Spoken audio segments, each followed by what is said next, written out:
My neighbor has been mowing his lawn for 12 hours straight. I just figured out the horrifying reason why. It started at 4:43 a.m. The noise jolted me awake. It sounded like there was a giant truck revving its engine right there in our bedroom. Exhaust fumes wafted in through the open window. It was a bad way to start the day. It was even worse than when I saw the neighbor getting it down with his own sibling. Anyways, that's a story for another day. "What is that?" moaned my wife.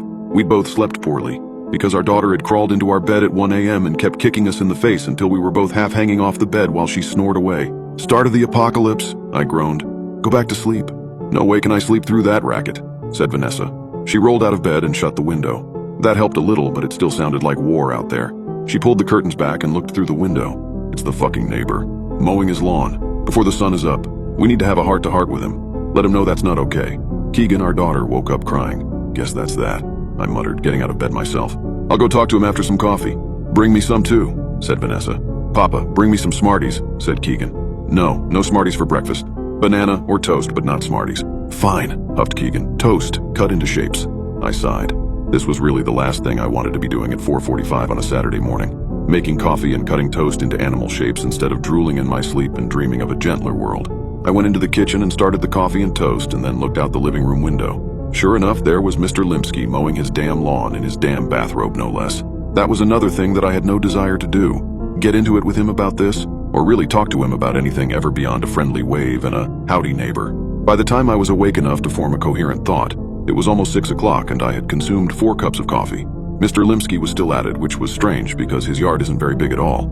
It shouldn't take more than a 40-minute mow job, but here it was, an hour and 15 minutes later, and he was still at it. I got semi-dressed and stumbled outside.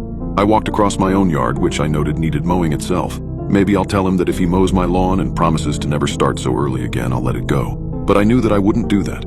I was a coward. As I got closer, I observed with some confusion that his lawn was already mowed. He was going over it a second time now.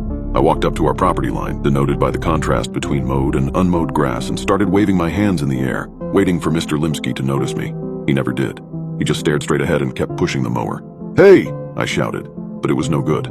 I could barely hear myself, and so I knew that he wouldn't be able to hear me from across the lawn right behind the lawnmower. God damn it. I walked across his yard until I was right behind him. "Hey!" Nothing. I tapped on his shoulder. Nothing. He just kept pushing the lawnmower onward over the already mowed lawn. I didn't know what to do. "I'll catch him after he finishes, I guess. He's in the zone." I shrugged and was getting ready to turn back to my house when I saw a trickle of what was presumably urine run down his bare leg. Jesus. I went back to my house and opened the door. Vanessa was reading a book to Keegan. She stopped when I came in and looked up. "Well, he couldn't hear me. I'll go over there once he stops. He's got to stop sometime, right? And, well, I'm a little worried about him, honestly. I saw him, wet himself." "Mr. Limsky peed his pants?" asked Keegan. She started laughing. "Well, that sometimes happens, kiddo," I said. "You used to do that. We do that a lot when we're kids, and then we don't do it for a while, and then when we get older, we sometimes do it again." That gave her something to think about anyway. "Huh," said Vanessa. "There's more," I said. "He's already done with the lawn. He's just going over it a second time. Maybe he missed a few spots?" "Nope, it's perfect. Not a blade of grass higher than any other blade of grass?" Said Vanessa. "That is strange. Do you think he's okay? Should we call somebody?" I shrugged. "Who are we going to call? The police? Tell them that our retired neighbor is mowing his lawn twice while peeing himself. What will they say to that?" Asterisk. By 8 o'clock I was done cooking the bacon, and Mr. Limsky was still at it, mowing his lawn for what must have been the 5th time.